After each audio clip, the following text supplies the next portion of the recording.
د شمشاد نړیوال ټلویزیون مینوالو زه نزار یوسفزی نن موږ په متحده عرب اماراتو کې شاعرانو ادیبانو د علم او هنر خاوندانو له بلنه ورکړې ده چې دلته راشي او ستاسو لپاره هم یو خوندوره مشاعره را جوړه کړې ده.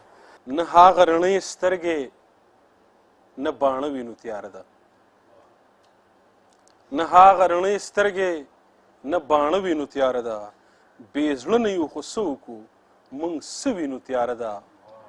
بس اورو چې په ښار کې د اسونو باچایي ده، بس اورو چې په ښار کې د اسونو باچایي ده، په سترګو نه اسونه نه سواره وینو تیاره ده.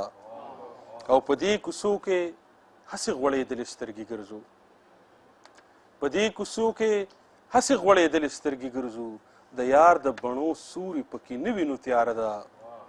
او د هغه ځایه اخوا خو تیرې د لامکان دي، اجازه صاحب د هغه ځایه اخوا خو تیرې د لامکان دي، در هغه ځایه هم سرڼا نه وینو تیاره ده.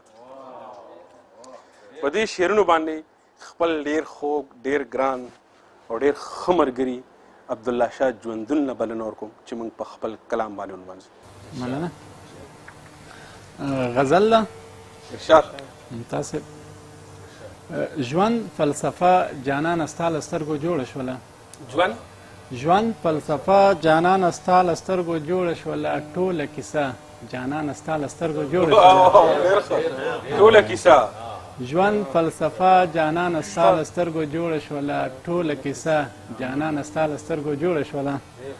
او اوس چې له خدایه تر جانانه لپې ګرځومه، اوس چې له خدایه تر جانانه لپې ګرځومه، دا سلسله جانانه ستا له سترګو جوړه شوله. او زما سپېڅلې مینه هیڅ حسن تکمیله نه کړه، زما سپېڅلې مینه هیڅ حسن تکمیله نه کړه، زما ساده جانانه ستا له سترګو جوړه شوله. ډېر ښه.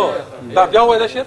زما سپېڅلې مینه هیڅ حسن تکمیله نه کړه، زما سپېڅلې مینه هیڅ حسن تکمیله نه کړه، زما ساده جانانه ستا له سترګو جوړه شوله. او د حسن ژیړ مازدیګری ستا له باړخونه جوړ شو، د حسن ژیړ مازدیګری ستا له باړخونه جوړ شو، د حسن شپه جانانه ستا له سترګو جوړه شوله. ډېر ښه.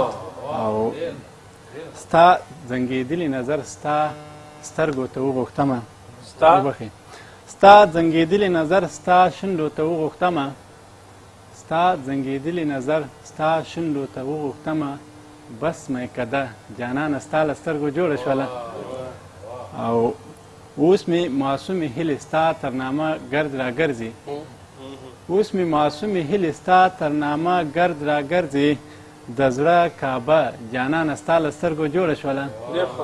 او تا د ژوندون د ژوندانه د راز کیسه وپوښته، تا د ژوندون د ژوندانه د راز کیسه وپوښته، راځه راځه جانانه ستا له سترګو جوړه شوله. ډېر ښه. دا شعر بیا ووایه. تا د ژوندون د ژوندانه د راز کیسه وپوښته، راځه راځه جانانه ستا له سترګو جوړه شوله. ډېر ښه. مننه نظر. دا و زموږ ملګری عبدالله شاه ژوندون چې ډېر ښه غزل ترې موږ واورېد. ستاسو یو جهان مننه. مننه تاسو هم. د ایشیا په درمن نوې راشه وځلېده، د ایشیا په درمن نوې راشه وځلېده، مارغان د سپینې ماڼۍ نوې درک چین کې ګوري. او شعر د خالد صاحب چې پښتو د لوی انصاف په ننګ د ودرېدو نوم دی، پښتو د لوی انصاف په ننګ د ودرېدو نوم دی، پښتانه ټول عمر دا یو ټکی په دین کې ګوري.